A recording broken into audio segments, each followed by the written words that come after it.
মা ঠাকুমারা যেভাবে রান্না করতো, ফুলকপি আর আলুটা আগে নুন হলুদ দিয়ে ভালো করে একটু সর্ষের তেলে ভেজে নিয়ে আর জল দিয়ে ফুটিয়ে রেখে দিয়েছি।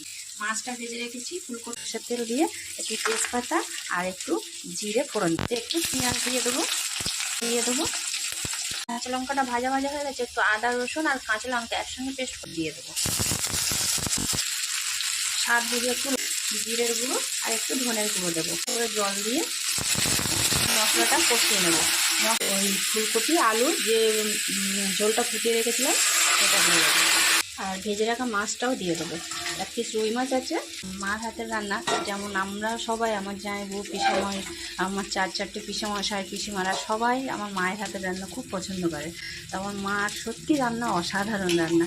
আমার মা যে রান্নাটাই করুক খুব ভালো রান্না হয়। একটু ধনেপাতা ছড়িয়ে আর গরম গরম ভাতের সঙ্গে খেয়ে দেখবেন, যদি না ভালো হয় তাও কমেন্টে লিখে দেবেন।